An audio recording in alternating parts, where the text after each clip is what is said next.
All of you that are struggling with your voice, the Lord is your strength. Amen.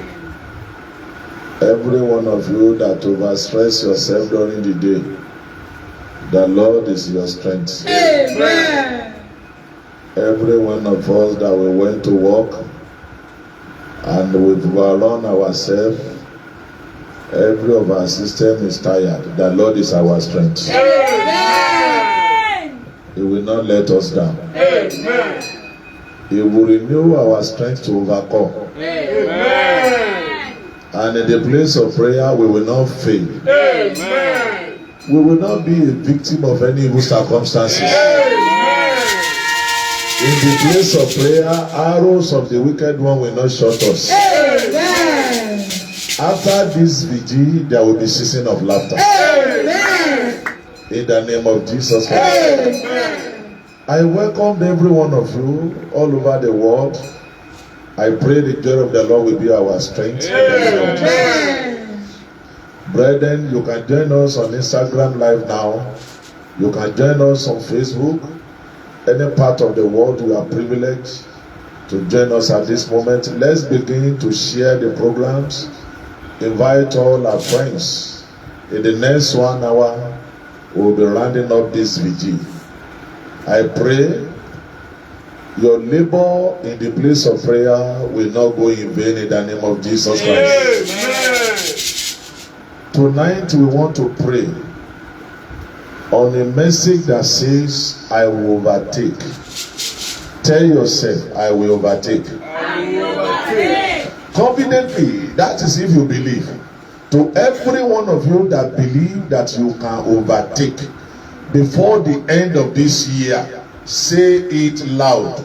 Joshua, you will overtake. Can you see many people around you does not even have your voice? That means you are afraid of overtaking.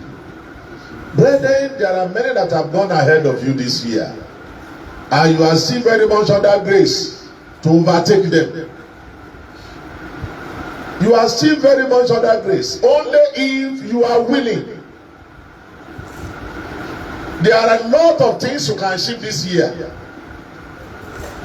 There are a lot of things you can still make it this year.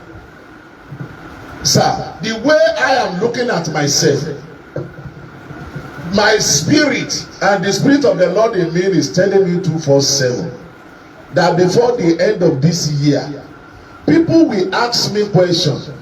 But I know you in the month of May. I know you in the month of June. How did you do it?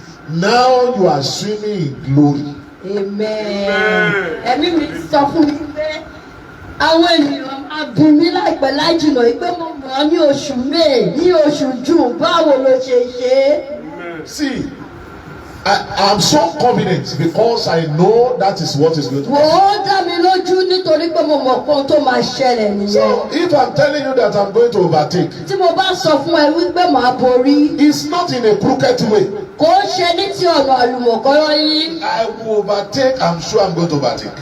Ó dá mi lójú wípé màá borí. Look at yourself very well. Wo ara rẹ dáradára. Particularly those of you that you are in a level where you believe you can still go ahead of this. Nípapá èyí tẹ́ wà ní ìpele tẹ́ gbàgbọ́ wípé ẹ ṣì lè tẹ̀síwájú nínú To ọdún every yìí. one of you that believe there are a lot of great things you can achieve before the end of this Sí year. gbogbo àwọn tó gbàgbọ́ wípé ohun tó pọ̀ dáradára tí wọ́n ṣì lè ṣe ní ọdún I yìí. want you to say it loud to Mo yourself. fẹ́ kẹ́ ẹ sọ fún ara yín. If you don't remember your name, Tó o bá lè rántí orúkọ rẹ, remember Joshua. rántí Joshua, Remember Biodun. rántí Abíọ́dún. Aridayamasa. Thank you, my interpreter, that you remember my name. God bless you. Amen. Brethren, okay, somebody says it's Adeleke, so Oshiwano Lady. Amen. I want you to say it loud to yourself. Mo fẹ́ kó o sọ á jáde. Joshua, you will overtake. Lọ́sàdé olùwàsàdé. As you have said, so shall it be. Gẹ́gẹ́ bó ti sọ ní òrùbí. In the name of God the Father, Ní orúkọ ti bàbá, and of the ti Son, ọmọ, and of the Holy Spirit. àti ti ẹ̀mí mímọ́. I will overtake in Jesus' Jesus' name, I will overtake everywhere. I will overtake. I will overtake. I will overtake in Jesus' name. I will overtake in Jesus' name. I will overtake every sin. I will overtake.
As you have confidently said to his ear, so shall it be. Oh, I need a loud amen. So shall it be. Daddy, you will overtake. Mommy, you will overtake. You will overtake that sickness. You will overtake that shame. You will overtake that poverty. You will overtake that wretchedness. In the name of Jesus. Shall we please be seated? Brethren, I want to believe everyone that were with me or listening to me this morning. Mo fẹ́ gbàgbọ́ wípé gbogbo ẹni tí ó wà pẹ̀lú mi tàbí tí ó ń gbọ́ mi lówùúrọ̀ yìí. They are the members of group that believe they want to overtake. Wọ́n jẹ́ àwọn tí wọ́n gbàgbọ́ wípé wọ́n máa borí. And you know what it means when you are overtaking. Ó sì mọ ohun tó jẹ́ nígbà tí o bá borí. You must concentrate. O gbọ́dọ̀ wà lójú iṣẹ́.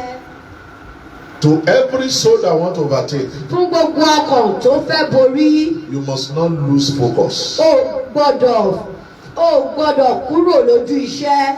And you must not be distracted. O gbọ́dọ̀ kúrò lójú iṣẹ́. You must not allow anything. O gbọ́dọ̀ jẹ́ kí ohunkóhun kó gbé ọ kúrò ní ọ̀nà náà tí o ti ń retí. So tonight, as we want to pray. lówùúrọ̀ yìí bí a ti ń gbàdúrà. Tonight prayer is not going to be a prayer of lazy one. Àdúrà tí àṣálẹ̀ kò ní jẹ́ ti ọ̀lẹ. Brethren, to every one of us that always drive very well. Ará fún gbogbo àwa tí a máa ń wakọ̀.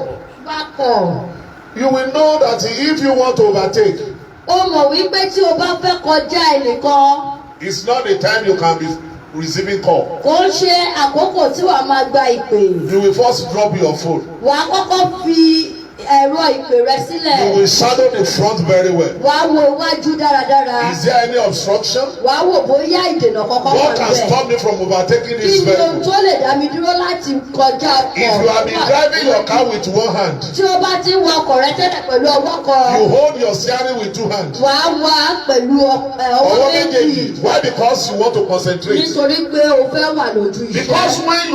when you are overtaking, you overtake in high speed. Nígbà tí o bá fẹ́ kọjá ẹnìkan pẹ̀lú eré tó So pọ̀. then you have to overtake in high speed. O gbọ́dọ̀ ṣe é pẹ̀lú eré tó And when you pọ̀. are on high speed, there must be concentration. Nígbà tó bá sì ń sáré, o gbọ́dọ̀ wà lójú iṣẹ́. It's not the time you'll be looking left or right. Ó ń ṣe ìgbà tí wàá máa wo ọ̀tún àbí òsì. Your eyes will be in the front where you are going. O gbọ́dọ̀ wo ibi tó ń lọ. So every one of you that were with me tonight, Ní gbogbo àwa tá a wà pẹ̀lú mi lálẹ́ you yìí, must concentrate. ẹ gbọ́dọ̀ wà lójú ìṣe. Because there are things you need to cover up. Nítorí ọ̀pọ̀lọpọ̀ ló wà tó yẹ ká ti kọjá. There are things you must get done tonight. Àwọn ọ̀pọ̀lọpọ̀ ló wà tó yẹ ká ṣe lálẹ́ There are yìí. things you have been missing in the past that you must Àwọn ọ̀pọ̀ wà recover. tó ti ń jákulẹ̀ tó yẹ kó ṣe lálẹ́ yìí. I pray for you Mo tonight. gbàdúrà fún wa lálẹ́ yìí. At the sound of 3 amen, Tó bá lè ṣe àmì mẹ́ta. you will overtake in the name of Jesus Christ. Brother, why do you need to overtake? Ara kí ni ìdí tó fi gbọdọ̀ kọjá? Because there is something you need to achieve before the end of this year. Nítorí àwọn nǹkan wà tó gbọdọ̀ gbà kí ọdún yìí tó And this parí. year is fast running to an end. Bẹ́ẹ̀ ni ọdún yìí sì lọ sópin. If you fail to get it done, Tó bá kùnà láti ṣe é, that means there will be carryover. ó já sí wípé wàá gbé kọjá sí ọ̀rọ̀ And it is a taboo to ó sì Christians. jẹ́ ohun èèwọ̀ fún onígbàgbọ́. When you are carrying over your blessings, Tí o bá ń sún ìbùkún rẹ̀ síwájú, it's not something that really good for us as a Christian. ó ń ṣe ohun tó dára fún wa gẹ́gẹ́ bí onígbàgbọ́. Whether the blessings of money should be for money, Ará ìbùkún òwúrọ̀ gbọ́dọ̀ jẹ́ fún òwúrọ̀. blessings of afternoon must be for Tí afternoon. ọ̀sán fún ọ̀sán. Not that you carry over the money to afternoon. Kò ń ṣe kó gbé ti òwúrọ̀ di ọ̀sán. So because of our ignorance, Nítorí àìlóye wa. because of our carelessness, Nítorí àìkàkọsí there wa. are many things we could have get done by now that Ọ̀pọ̀lọpọ̀ we ló don't yẹ get ká it ti done. ṣe kó tó di àkókò yìí tí a ti ṣe. And this is bringing depression, weakness into our Èyí hearts. sì ń mú ìjákulẹ̀ àròkàn bá ayé wa. Anytime we look at those that have gone ahead of us, Ní our gbogbo heart ìgbà tá a always bá ń wo bitter. gbogbo àwọn tó ti kọjá, a máa ń ní ọgbẹ́ ọkàn.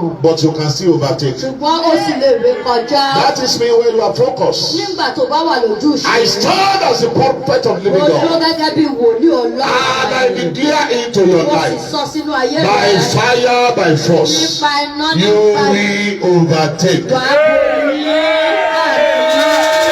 Àmín. Brethren, Ara, let me quickly say this to you. jẹ́ kí n sọ yìí fún ọ ní kọ́kọ́. I read a Bible passage in the book of 1 Kings.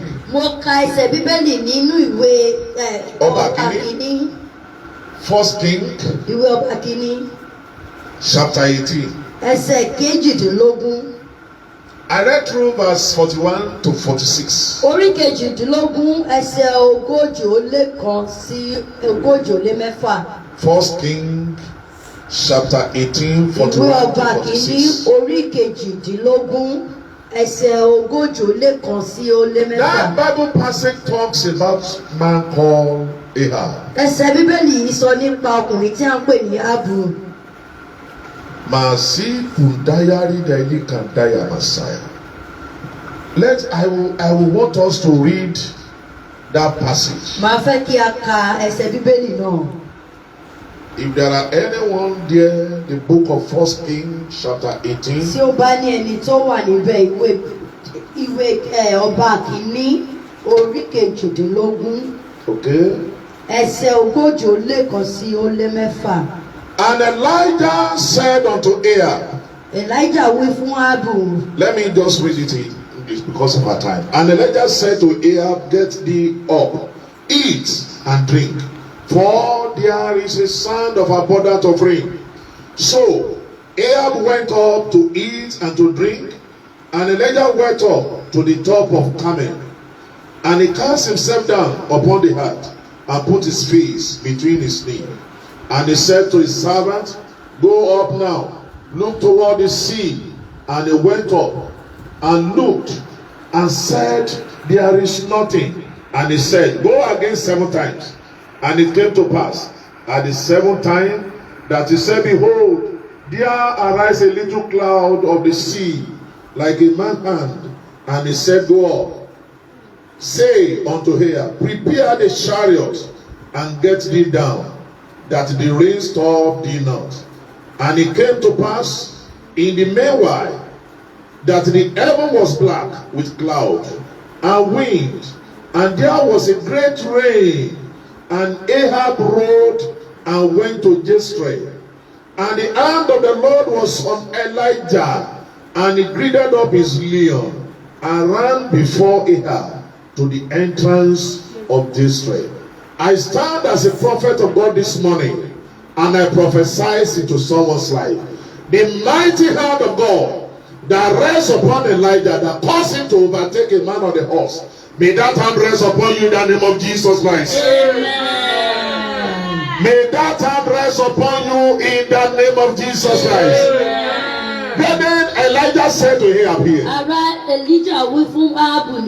prepare yourself and go to Jezreel. Brother, Bible made us to understand. Ahab rode on horse, and the man walking barefooted overtaking. Ahab left before Elijah. He was on ox. Elijah left after him. But he met Elijah at the gate of Jezreel. Elijah ní ẹnubodè Jezreel. Hear the word of God. Every soul that can sound 3 amen. The mighty hand of God that will cause you to overtake.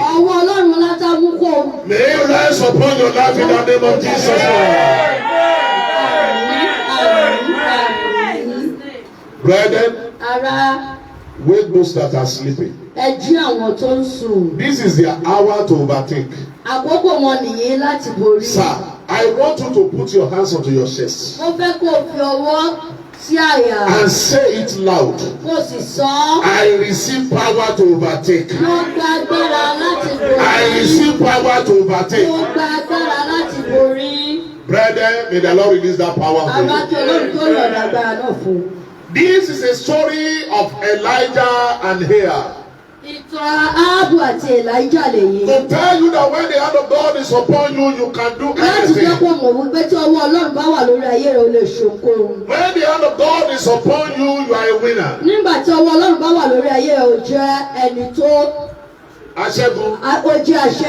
hand of God is upon your life, you show up victory. I pray for every soul listening to me. Receive power to overtake now. Amen. Receive power to overtake now. Amen. In the name of Jesus Christ. Brethren, you need the hand of God upon your life for you to overtake. If Ahab can outrun, if Elijah can outrun Ahab, a man walking ordinarily,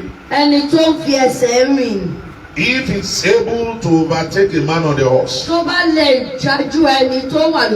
that means God has a plan for your life.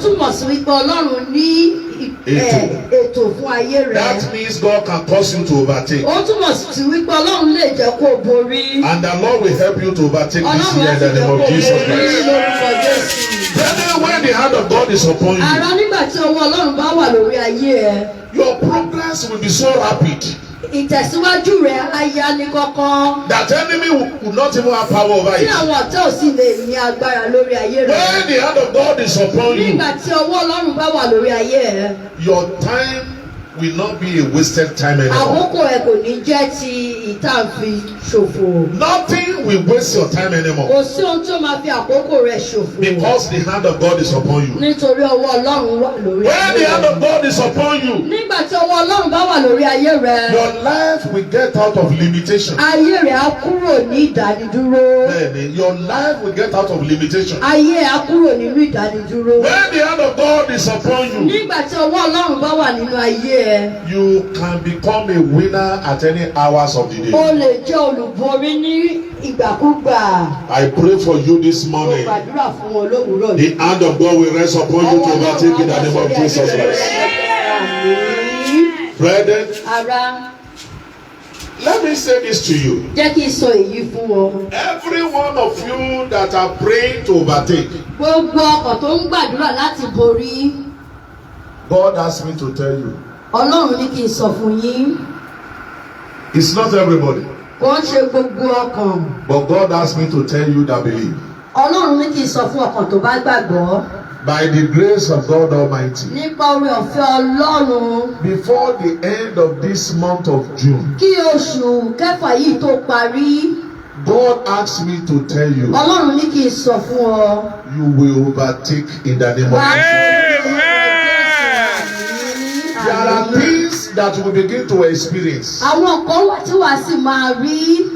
that will give you confidence that truly you are on the right Tá path. fún ọ lóye wípé lóòótọ́ o wà lójú That will ọ̀nà. give you confidence that you are overtaking. Tá fún ọ ní ìdánilójú wípé ó di dandan kó borí. God asked me to tell someone, Ọlọ́run ní kí n sọ fún ẹnìkan. look at where you are Wọ now. ibi tí o wà báyìí. Before the end of this month of June, Kí oṣù Júùnù yìí tó parí. you will see yourself in the Wà front. á yẹ ìwájú In the name of Jesus Olúwa Christ. Jésù Kristì. Brethren, I want you to rise up Ara on kò your fẹ́ feet. kó o dìde dúró lórí Before I ẹsẹ̀ rẹ. continue that Kí message, a tó I want you to tẹ̀síwájú cry nínú unto ọ̀rọ̀ the náà. Lord. Mo fẹ́ kó o ké sí Ọlọ́run lọ́rùn. Rise up on your feet now. Dìde lórí ẹsẹ̀ rẹ. My Father, my Father. Bàbá My Father, my Father. Bàbá Release power to overtake to me now. fún mi ní agbára láti Receive power to overtake into my life now. Open your mouth and begin to pray in the name of Jesus.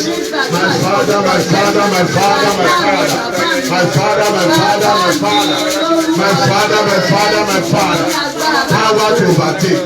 Power to overtake. Power to overtake. Release it upon me now.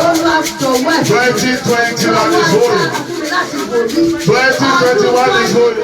Now give me power to overtake. I refuse to remain backward. I want to move forward. Oh, me that I am a Messiah. Oh, me that I am a Messiah. For in Jesus' mighty name we pray.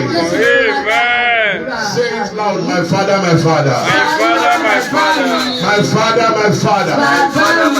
Everything that I need to overtake, release it unto me now.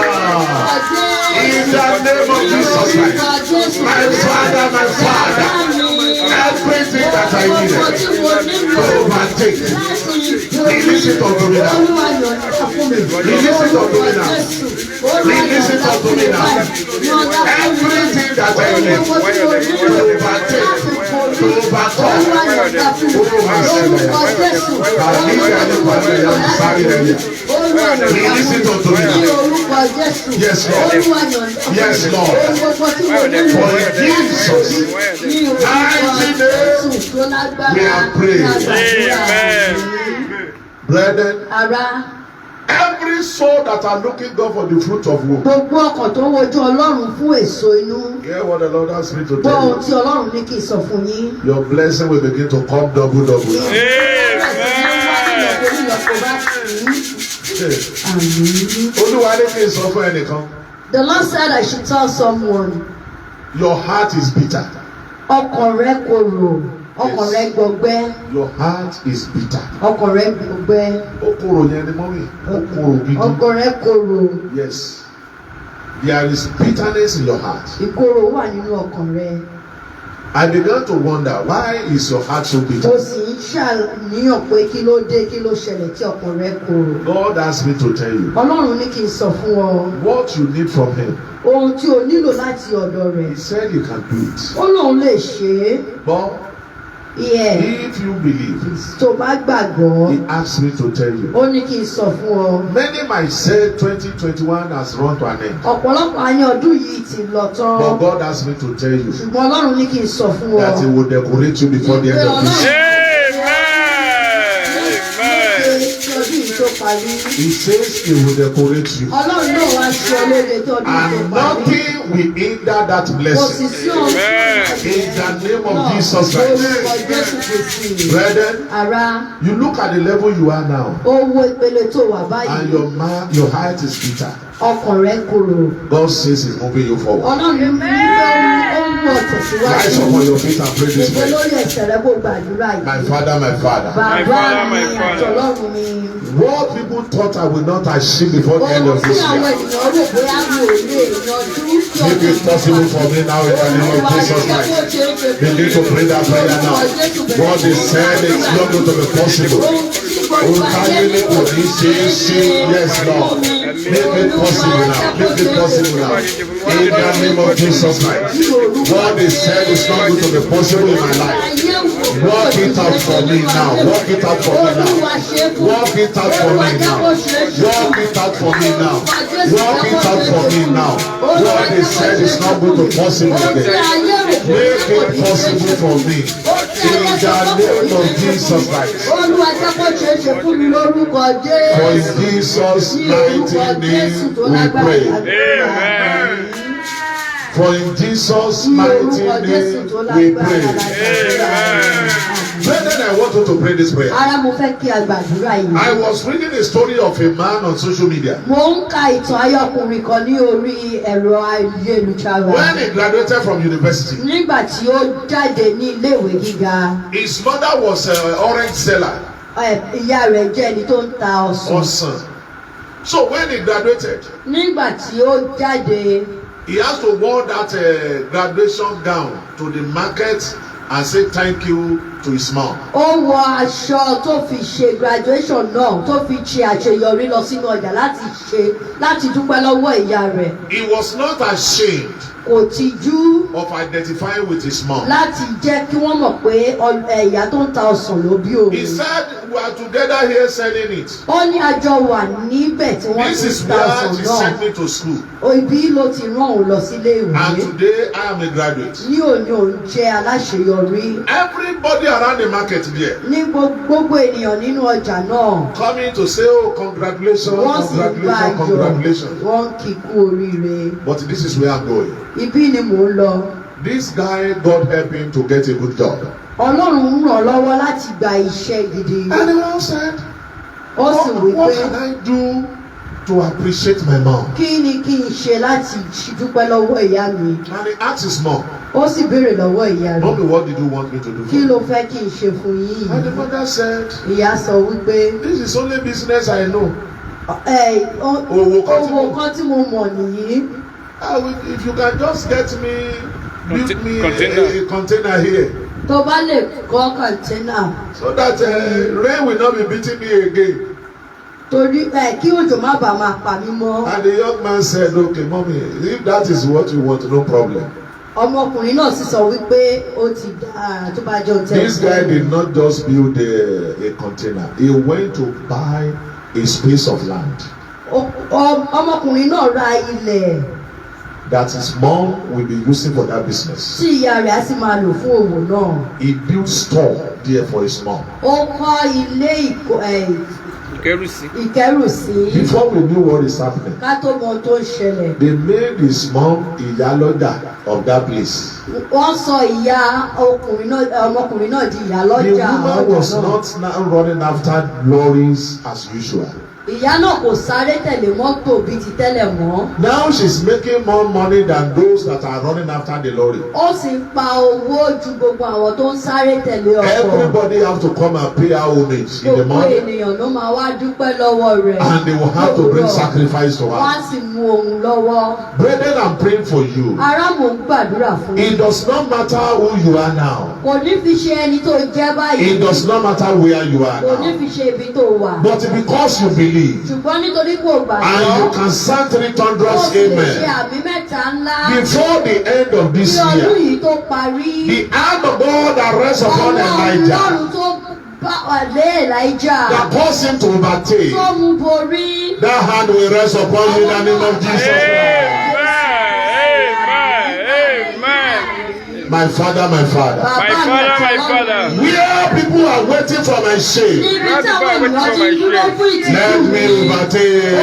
jẹ́ kí n borí. Begin to pray that prayer in the mighty name of Jesus Christ. My Father, I pray. Where people are expecting my shame, cause me to overtake now. Olúwa mú mi borí. Lórúkọ Jésù. Olúwa mú mi borí lórúkọ Jésù. Lord, let me overtake. Olúwa jẹ́ kí In n the borí. name of Olúwa jẹ́ Jesus kí n borí Christ. lórúkọ Ọlọ́run mi, let me overtake. Jẹ́ kí n borí lórúkọ Jésù.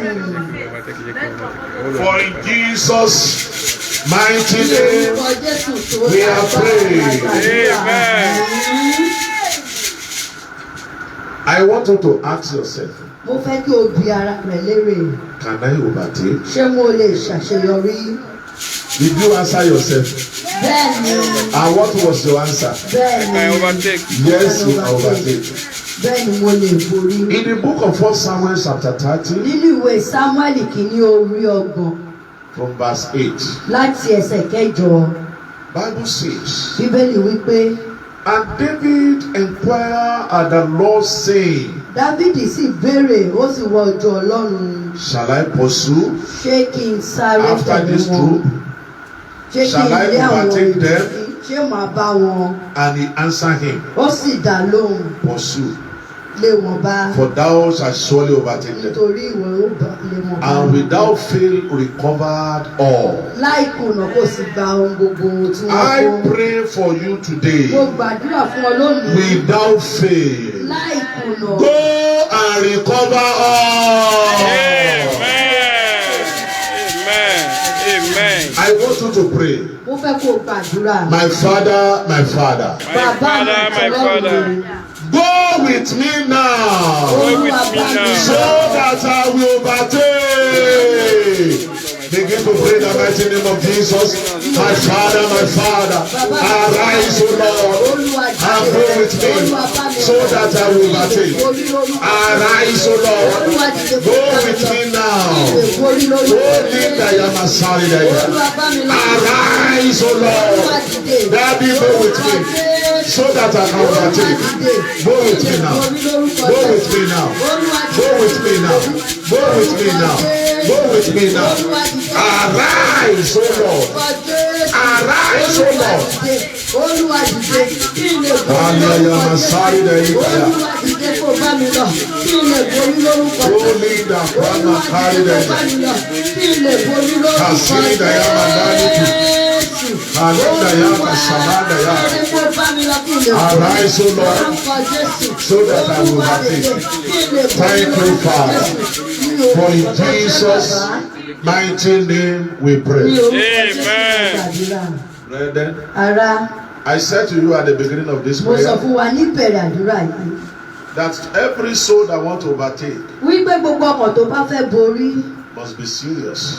wọ́n gbọ́dọ̀ wà lójú ìṣe. You must not be tired, O gbọ́dọ̀ rẹ̀ ọ́, because a lazy man cannot overtake. nítorí ọ̀lẹ ò lè borí. I pray for you Mo tonight. gbàdúrà fún ọ lónìí. Every strength you need to overtake, Gbogbo okun tó nílò. the Lord will release it unto you. Ọlọ́run And you will overtake in the name of Jesus. Amen. My Father, my Father. My Father, my Father.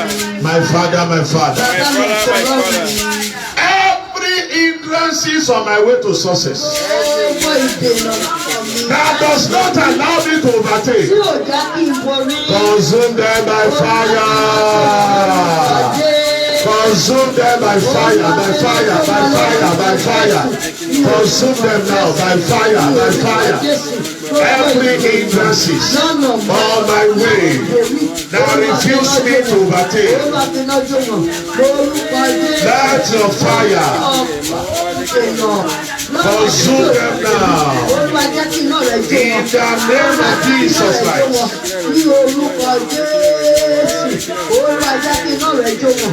For in Jesus' mighty name we are praying. As we have said to his ears, so shall it be. Brethren, if you are under my voice and you are willing to overtake, I want to encourage you. Be a man of prayer.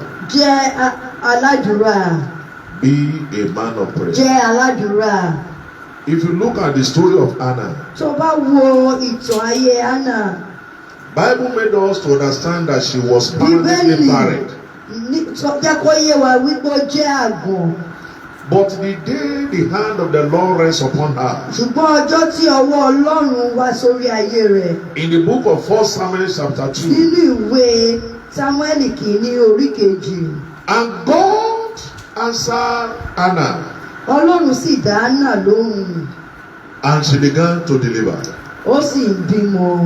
God gave her 6 children, including Samuel of our time, to overtake her mate Penina.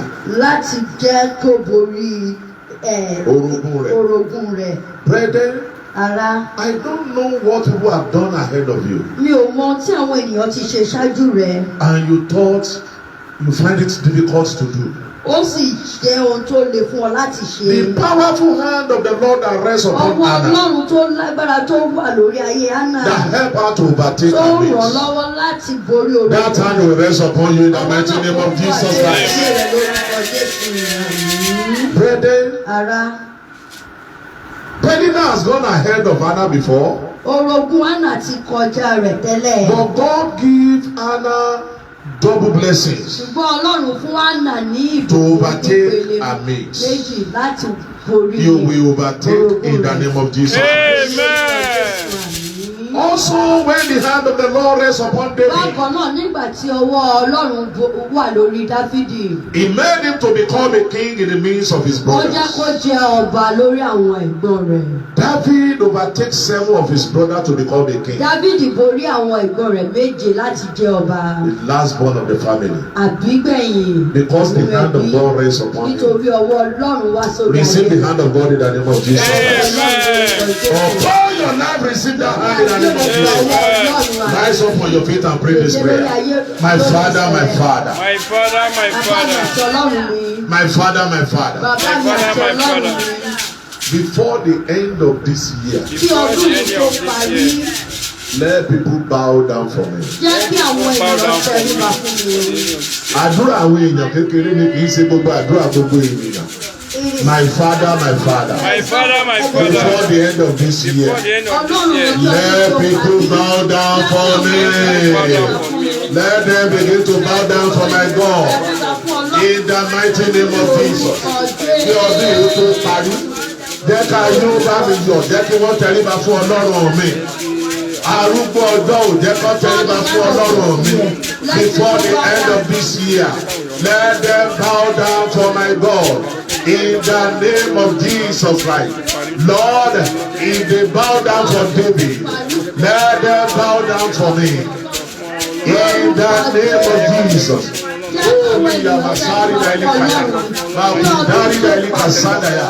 If they bow down for David, let them bow down for me. In the mighty name of Jesus. For in Jesus' mighty name we pray. Amen. Why do you not always see the mother and the father of the king in the palace? Ìyá ọba àti bàbá ọba Because they don't want to prostrate for their children. Nítorí wọn ò fẹ́ dọ̀bálẹ̀ fún ọmọ wọn. Their children can come and meet them in privacy. Ọmọ wọn lè wá bá wọn ní kọ̀kọ̀. But if you went to that palace, ṣùgbọ́n tó o bá lọ sí ààfin. to who you may be, ẹnikẹ́ni ìbáwò kò jẹ́. you will bow down.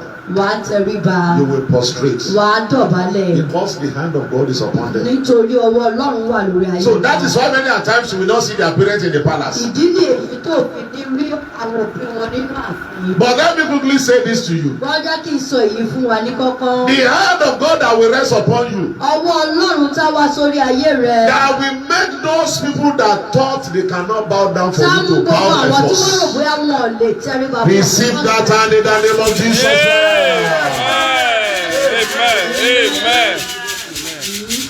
Let me tell you a funny story. Jẹ́ kí n sọ ìtàn.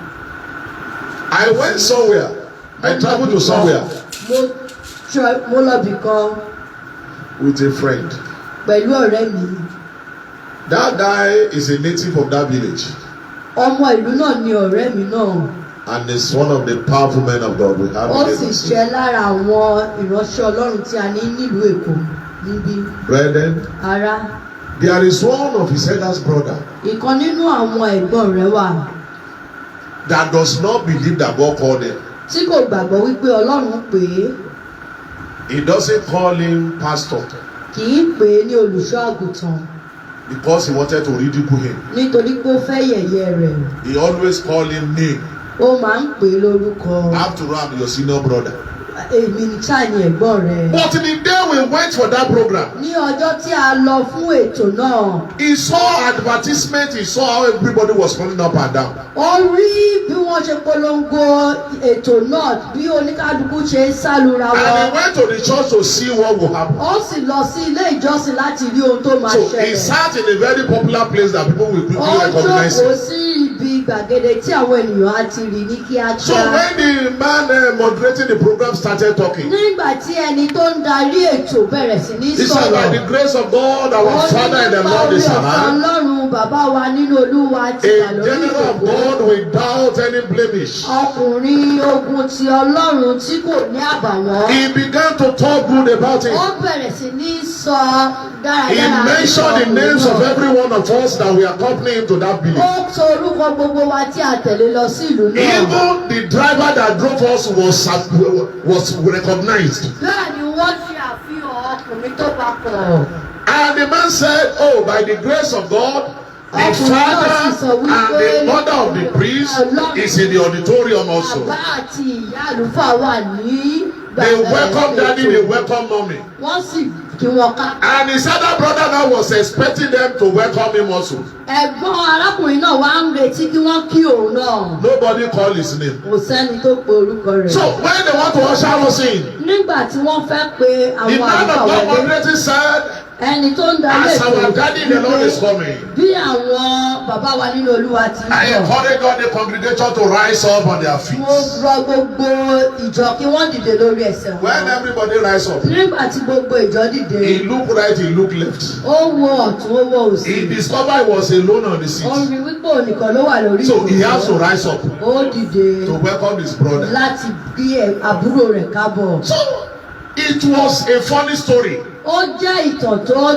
gbani He lẹ́rìn-ín. came to meet us in hotel where we lodge. Ó wá bá wa nínú yàrá ìgbafẹ́ tá a wà. He said, oh God, It is well. bó dẹ̀ ṣe ń gbàdọ̀bálẹ̀ ọmọdé tó ń gbàdọ̀bálẹ̀ àgbàlagbà yìí. This is how everyone respecting you. Mo ti gbà fún ọ. I've accepted my fate. Kọ́ rẹ̀ bá mi wá wọ́n bá mi wá màmúsàpò. Give me something that I will put in my pocket. Ẹ gbọ́ ọ̀rọ̀ Ọlọ́run ẹ̀yin ọkàn tó gbàgbọ́. Hear the word of God, souls that believe. Those who never believe that you will make Gbogbo it, ẹni tí kò gbàgbọ́ wípé o lè they ṣàṣeyọrí. will see you on the top very soon in the name of Jesus. Amen. Àmín. His younger brother dipped his hand into his pocket. Àbúrò rẹ̀ mú ọwọ́ sápò. 500 brand new. He counted 10,000 with left hand and he gave to them. Owó tuntun pẹ̀lú ọwọ́ òsì tó jẹ́ ẹgbẹ̀rún mẹ́wàá. And he now Ó fún said, ẹ̀gbọ́n rẹ̀ ó sì wí pé my prophet, wòlíì mi. This is my eldest brother. Ẹ̀gbọ́n mi tó dàgbà jùlọ. So we dip our hands into our pockets. Àwa náà fi ọwọ́ sínú àpò wa. We bless him also. A fún un lówó náà. Sir, you need to see him the following day. Ẹ ní láti rí ní ọjọ́ kejì. Iye tó fi kó ìbẹ́pẹ. Saka ńlá.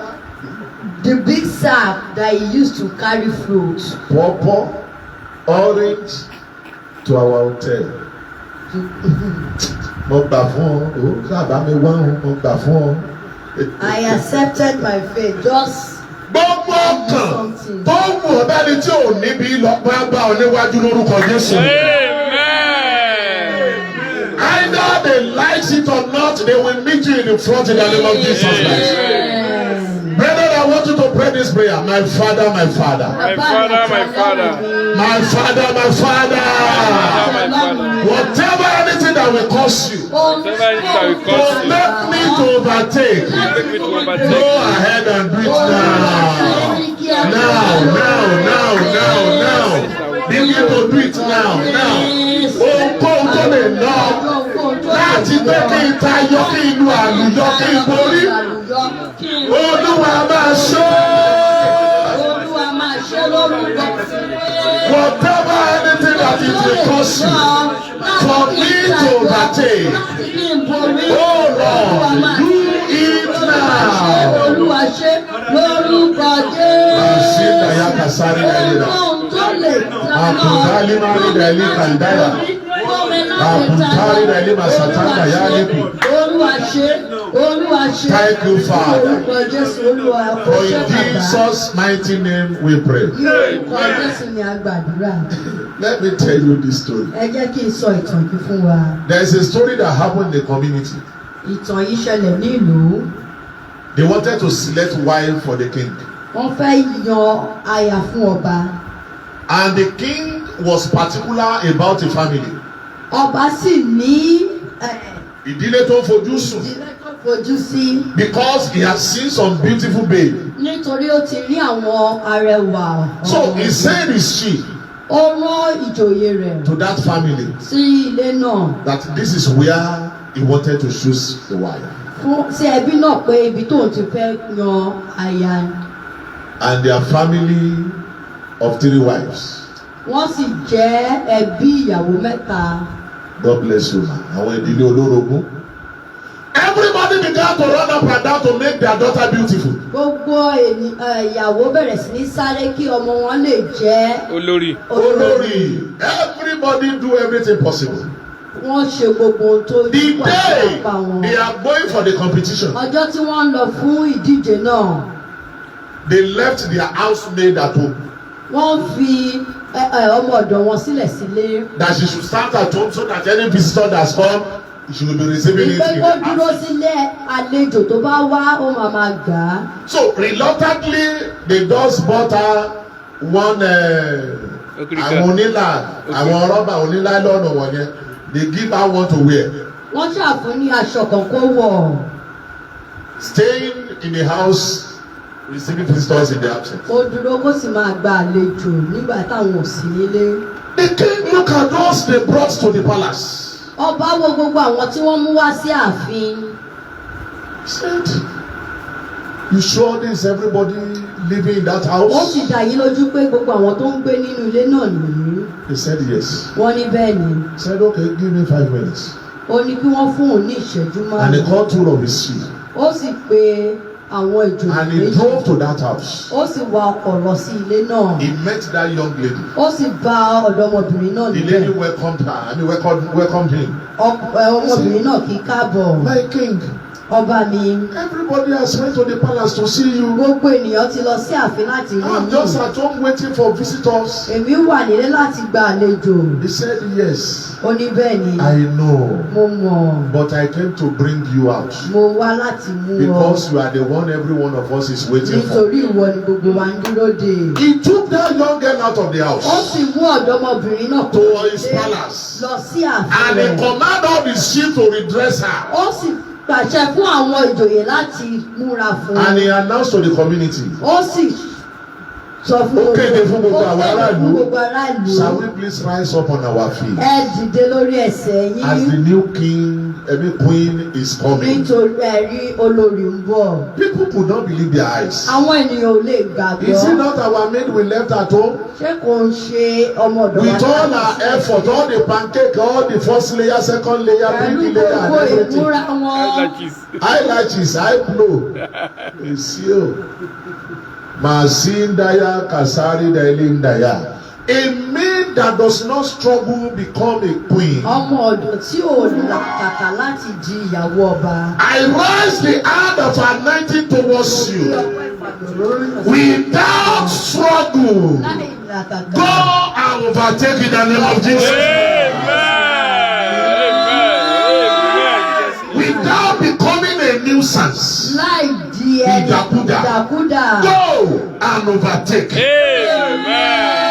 Without becoming a beggar, Láì di atọrọjẹ. go and overtake. I pray for you this morning. Mo gbàdúrà fún ọ lówùúrọ̀ yìí. No matter how the enemy in your generation might be powerful, Fi ṣe ọ̀tá nínú ẹgbẹ́ rẹ̀ bó ti you lágbára. will overtake and they will serve under you. You will overtake and they will serve under you. In the name of Jesus Christ. Brethren, Ara, why am I saying this to you? kí ni tí mo sọ èyí fún ọ? God can make you overtake without stress. Ọlọ́run lè mú ọ borí láì làkàkà. Without calling any councils of elders, He can Láì make you to pé overtake. ìgbìmọ̀ kankan, ó lè mú ọ borí. Single-handedly, you know what to do Ó about your case. nìkan ó mọ tó lè ṣe nípa ọ̀rọ̀ rẹ. And you will overtake this Wá one. Amen. In the name of Jesus Christ. Before we bring this service to close, Kí a tó mú ìsìn yìí wá sí there ìdánidúró. are many reasons our mates are overtaking us today. Ọ̀pọ̀lọpọ̀ Ìdí. ìdí ni àwọn ẹgbẹ́ wa fi ń já wa kulẹ̀. And we do not care to know A sì fẹ́ mọ̀ why are they overtaking us. ìdí tí wọ́n fi ń borí wa. I always tell the story of a friend when I was in secondary school. Mo máa ń sọ ìtàn ọ̀rẹ́ mi nígbà tí He mo wà was the ní most iléèwé. playful friend I ever had. Ó jẹ́ ẹni tó lè ṣeré jù nínú gbogbo àwọn ọ̀rẹ́ mi. Even in the class when they are teaching us, Tí wọ́n bá tilẹ̀ ń kọ́ wa, he will see something that we use to distract him. ó máa rí ohun tó máa fi jẹ́ kó But gba anytime òun. we start for examination, Nígbà tá a bá sì fẹ́ ṣe ìdánwò, 10, ó máa 15, gba 15, gbogbo. 20, Ó máa 20, gbọ́ 100, gbogbo 100, máàkì tán. 30, 30. Kò ní kò ń gbà tí ẹ kú ẹyọ kan, àgbà tán kò ní. You score the mark. And I began to wonder, how is he doing it? Mo sì wá ń wòye pé báwo ló ṣe ń ṣe é. He will play throughout the day.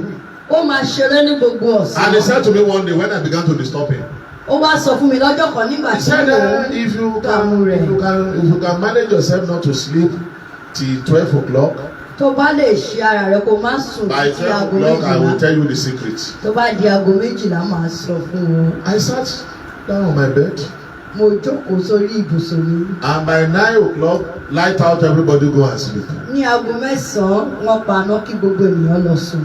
I was struggling with sleeping, struggling and waking. Mo ń bá oorun já ìjà ká God help me. sùn, mo jí I was Ọlọ́run awake by lọ́wọ́. 12.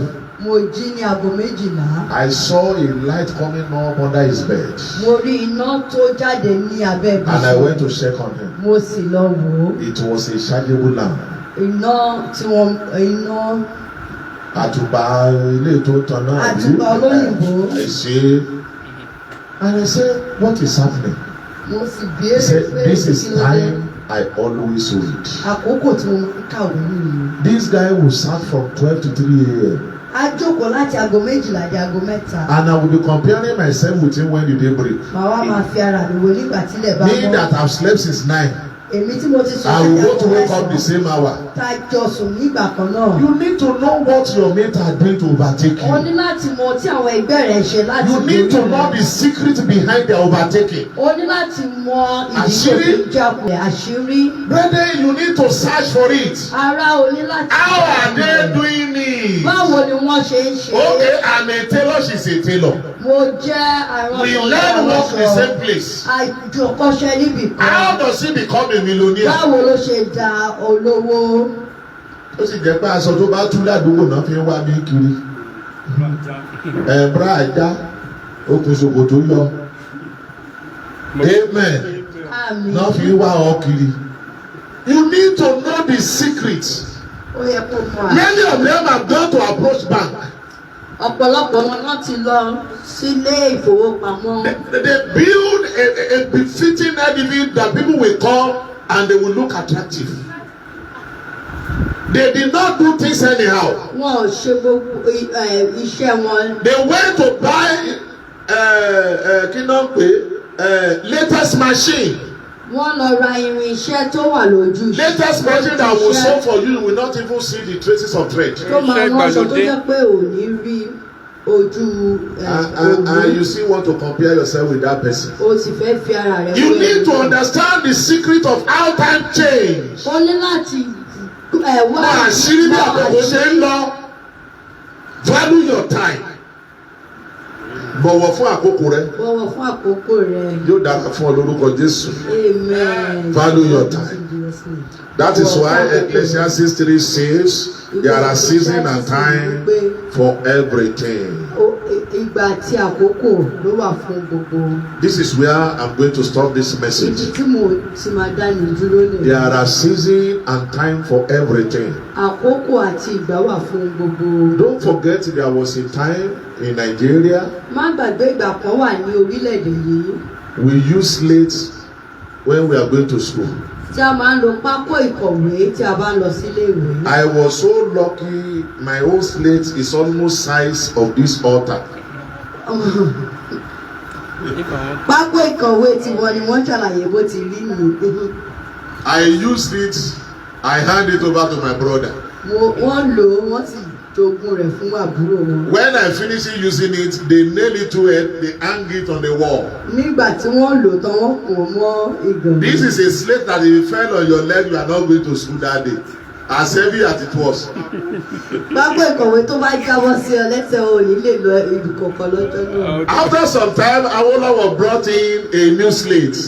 Nígbà tó yá, Awólọ́wọ̀ gbé pákó ìkọ̀wé. That overshadow all our ancient slates. Tó ju gbogbo. That one they wrote ABC at the back.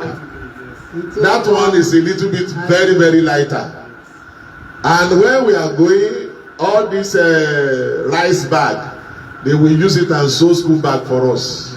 Abosaka. But now you can see the type of bag your children are taking to school. If you show it to them, they will ask you, Daddy, what is this? They don't know what is slate. But now they know marker. They chopping board. Marking board. Because time are changing. For you to overtake, you need to learn how time change. Don't just stay on a stagnant point. Now there was a time I learned photography. Nígbà kan tí wọ́n kọ́ bí wọ́n ti ya fọ́tò. In the days of the analog. Ní ayé tí wọ́n ya. Àwọn analog, ayé black and white.